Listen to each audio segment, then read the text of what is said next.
Buckle up because we are diving straight into the heart of Formula One action. First up, we have an incredible moment of nostalgia as Jenson Button reunites with his championship-winning Brawn GP1 at the Goodwood members' meeting. It is a rare and emotional sight to see the 2009 world champion back in the cockpit, pushing that iconic machine to its absolute limit at the legendary Goodwood Motor Circuit. Looking for a fast-charging, ultra-responsive stylus for your iPad? Meet the 2X Fast Charge Active Stylus Pen, designed for 2018 to 2025 Apple iPads. Take your creativity and productivity to the next level. Click the link in the video description to shop now on Amazon.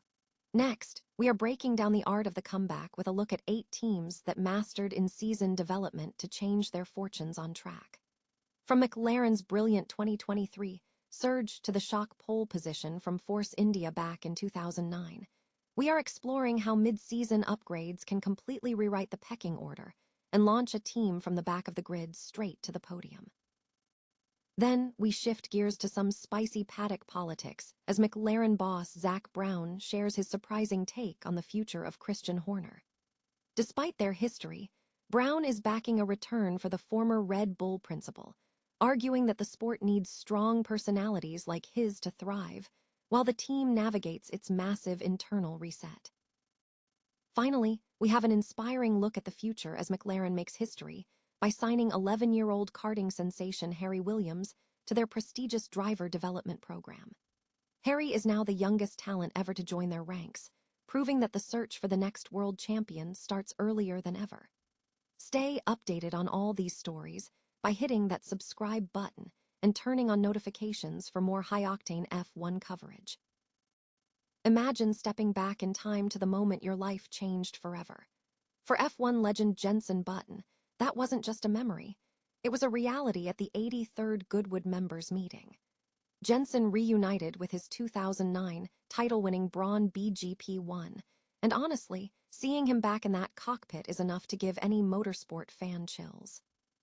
It's been 7 years since he last took the Brawn for a proper spin, and despite his long career, he admitted the experience was deeply emotional.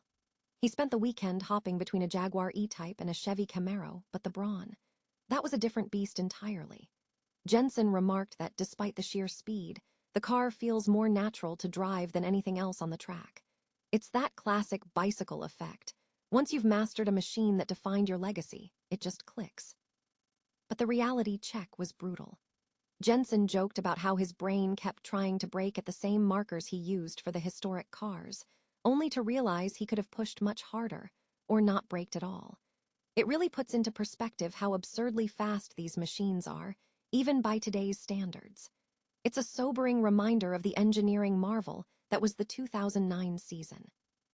He gave a massive shout-out to Ross Brawn for keeping the car in such pristine condition and allowing him to relive the glory days. It's not just about the stats. It's about the size, the raw, visceral sound, and that unique, lightweight feel that modern F1 cars have largely traded away. It serves as a beautiful tribute to one of the most iconic seasons in the sport's history. If you could get behind the wheel of any championship-winning car in history, which one are you picking? Let us know in the comments below, and don't forget to hit that subscribe button for more deep dives into racing history. At the end of the day, maybe we don't look back at these cars just because they won titles. We look back because they were the pinnacle of pure, unfiltered driving. In Formula One, the season isn't just decided by the car you roll out on day one. It's decided by the car you bring to the final race. We've all seen it.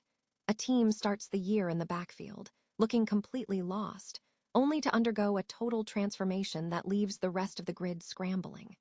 Today, we're looking at 8 times in-season development completely flipped the script. Let's start with the most recent heartbreak-to-hero story, McLaren in 2023. Remember Bahrain?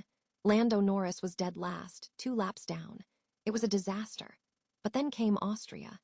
New side pods, a redesigned cooling system, and suddenly they weren't just competitive, they were a powerhouse. From 17 points in the first 8 rounds to 285 in the remaining 14, they proved that a mid-season reset can rewrite your entire trajectory. Sometimes it's not just a fix, it's a shock to the system. Take 2009, When Lewis Hamilton's McLaren started so poorly, he went 5 races without a single point. It was a bitter pill after his 2008 title. But the mid-season German GP upgrades turned that MP424 into a rocket ship, culminating in a win in Hungary that proved even the best can pull themselves out of the gutter. Then there's the impossible jump of Force India in 2009. They went from a team that couldn't score a point to putting Giancarlo Fisichella on pole at Spa. It remains one of the most baffling, brilliant surges in F1 history.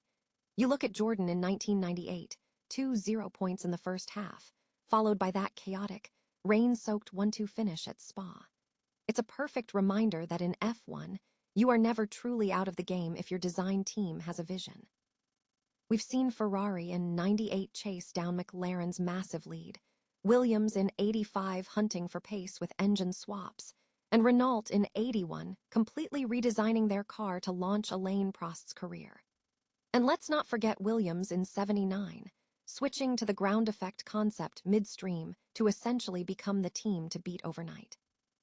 These stories prove that F1 is as much an arms race in the factory as it is a battle on the track.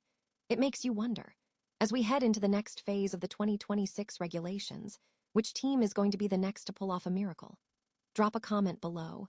Who do you think is currently hiding the biggest performance upgrade in their back pocket? Thanks for watching, and remember, in this sport, the race is never truly over until the flag drops in Abu Dhabi. Imagine F1 without its biggest villain. Kind of boring, right?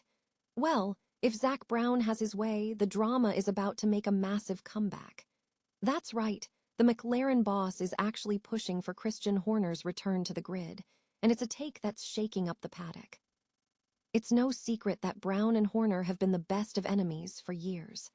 They've sparred constantly, yet Brown admits that the sport thrives on these massive personalities.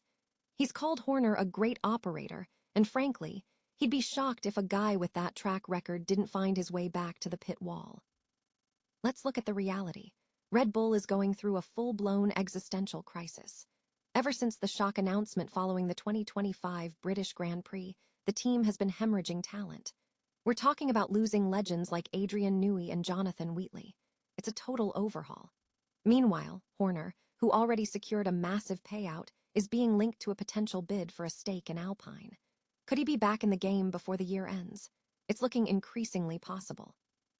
Brown isn't just looking at the past. He's watching the current chaos at Red Bull closely. With Laurent Mekies taking the reins during this reset, the team is struggling to find its footing, especially with their new power unit project.